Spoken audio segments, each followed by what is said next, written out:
ನಾವೀಗ arithmetic progression first exercise 4th ಕ್ವಶನಲ್ಲಿದ್ದೀವಿ. ಅವರು ಒಂದು ಕ್ವಶನ್ ಕೊಟ್ಟಿದ್ದಾರೆ, ಅದು ಎ ಪಿನ ಅಲ್ಲೋ ಅಂತ ಕಂಡುಹಿಡಿಯಬೇಕು. ಫಸ್ಟು ಕ್ವಶನ್ ನೋಡೋಣ. 5th question 3 first term 3 a2 3 plus square root 2 third term 3 plus 2 square root 2 fourth term 3 plus 3 square root 2 etcetera. ಇದು ನೋಡಿದ ತಕ್ಷಣ ನನಗೆ ಎ ಪಿ ಅಂತ ಅನ್ನಿಸ್ತಾ ಇಲ್ಲ. ನೋಡೋಣ ಏನಾಗುತ್ತೋ. ಫಸ್ಟ್ ಡಿಫ್ರೆನ್ಸ್ ನೋಡೋಣ. a2 minus a1, second term minus first term. Second term ಏನಿದೆ 3 ಪ್ಲಸ್ ಸ್ಕ್ವೇರ್ ರೂಟ್ 2 ಇದೆ, ಮೈನಸ್ ಫಸ್ಟ್ ಟರ್ಮ್ 3 ಇದೆ, is equal to square root 2. ನೋಡಿ, 3 ಪ್ಲಸ್ ಸ್ಕ್ವೇರ್ ರೂಟ್ 2 ಮೈನಸ್ 3 ಇದೆ. 3 ಮೈನಸ್ 3 ಹೋಗುತ್ತೆ, ಕ್ಯಾನ್ಸಲ್ ಆಗುತ್ತೆ. ಸ್ಕ್ವೇರ್ ರೂಟ್ ಆಫ್ 2 ಉಳಿಯುತ್ತೆ. Next a3 minus a2. a3 third term ಏನಿದೆ 3 plus 2 square root 2 ಇದೆ. ಅದರಿಂದ ಯಾವುದನ್ನು ಕಳಿಬೇಕು? ಬ್ರ್ಯಾಕೆಟಲ್ಲಿ ಬರ್ಕೊಂಡಿದ್ದೀನಿ. Second term 3 plus square root 2. Left side ಇರೋದು ಹಂಗೆ ಬರ್ಕೊಂಡಿದ್ದೀನಿ, 3 ಪ್ಲಸ್ 2 ಸ್ಕ್ವೇರ್ ರೂಟ್ 2. ಈಗ ಬ್ರ್ಯಾಕೆಟ್ ಇದೆ ಅಂದರೆ ಮಲ್ಟಿಪ್ಲೈ ಮಾಡಬೇಕು.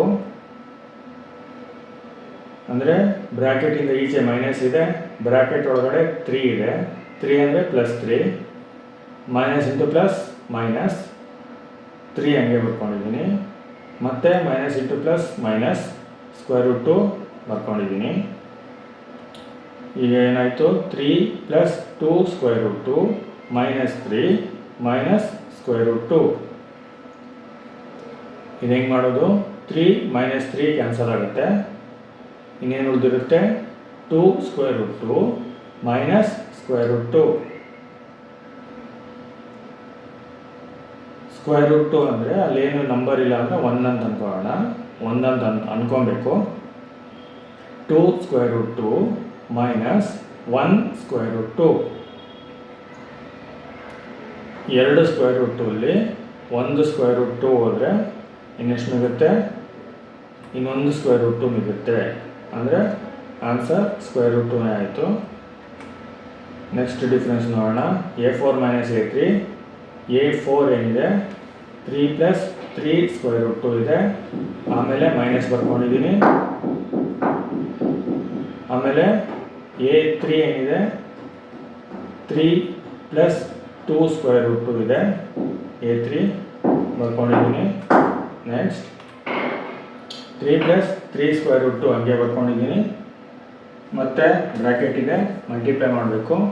Minus into plus minus 3 minus into plus minus 2 square root 2. ಇಲ್ಲಿ ಮತ್ತೆ 3 ಇದೆ, ಮೈನಸ್ 3 ಇದೆ, ಕ್ಯಾನ್ಸಲ್ ಆಗುತ್ತೆ. ಇನ್ನೇನು ಮಿಗುತ್ತೆ? 3 square root 2 minus 2 square root 2. ಈಗ ಇಷ್ಟು ದಿನ ಮಾಡ್ತಾ ಇರೋಲ್ಲ, 3a ಮೈನಸ್ 2a ಎಷ್ಟಾಗುತ್ತೆ? 1a ಮಿಗುತ್ತೆ. ಅದೇ ಥರ 3 square root 2 minus 2 square root 2. 3 minus 2 ಅಷ್ಟೇ. ಈ ಕಡೆ ಸ್ಕ್ವೇರ್ ರೂಟ್ಗಳು 3 ಇದೆ, ಸ್ಕ್ವೇರ್ ರೂಟ್ 2ಗಳು. ಆ ಕಡೆ ಸ್ಕ್ವೇರ್ ರೂಟ್ ಆಫ್ 2 2 ಇದೆ.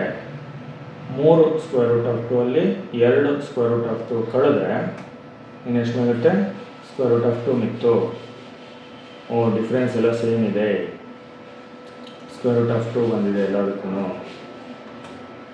ಅದಕ್ಕೆ a2 minus a1 is equal to a3 minus a2 is equal to a4 minus a3. Common difference ಬಂದಿದೆ. So the given list of numbers forms an A P. ಆದ್ದರಿಂದ ಅವರೇನು list ಕೊಟ್ಟಿದ್ದಾರೆ ಕ್ವಶನಲ್ಲಿ ಅದು A P ಹೌದು.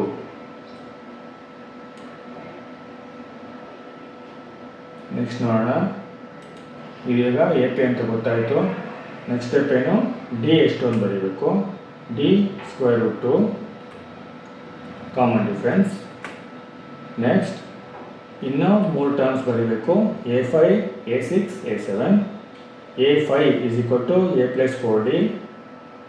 ನಿಮಗೆ ಗೊತ್ತಿದೆ ಅನಿಸುತ್ತೆ, ಗೊತ್ತಿದೆ, ಇಷ್ಟೊತ್ತು ಆಗಲೇ ಮಾಡಿದ್ವಿ ಎಷ್ಟೊಂದು ಸರಿ. A5 is equal to A plus 4D. A first term 3 plus 4 into D common difference square root 2. 3 plus 4 into square root 2 ಏನಾಗುತ್ತೆ? ಆನ್ಸರು 3 plus 4 ಸ್ಕ್ವೇರ್ ರೂಟ್ 2 ಆಗುತ್ತೆ. 4 into ಸ್ಕ್ವೇರ್ ರೂಟ್ 2 ಅಂದರೆ 4 ಸ್ಕ್ವೇರ್ ರೂಟ್ 2ನೇ. Next A6 A plus 5D. A6ಗೆ formula A plus 5D. A first term 3 plus 5 into common difference square root of 2. ಮೇಲೆ ಹೆಂಗೆ ಬರ್ತೀವಿ ಅದೇ ಥರ 3 plus 5 square root 2. Next A7 ನೋಡೋಣ. A7 is equal to A plus 6D. 3 plus 6 into square root 2. 3 plus ಹಂಗೆ ಬರ್ಕೊಂಡಿದ್ದೀನಿ 6 square root 2 ಅಂದರೆ 6 into square root 2 ಅಂದರೆ 6 ಸ್ಕ್ವೇರ್ ರೂಟ್ 2. ಈಗ answer A5 3 plus 4 square root 2. A6 3 plus 5 square root 2. A7 3 plus 6 square root 2. ಇಷ್ಟೇ answer. Thank you.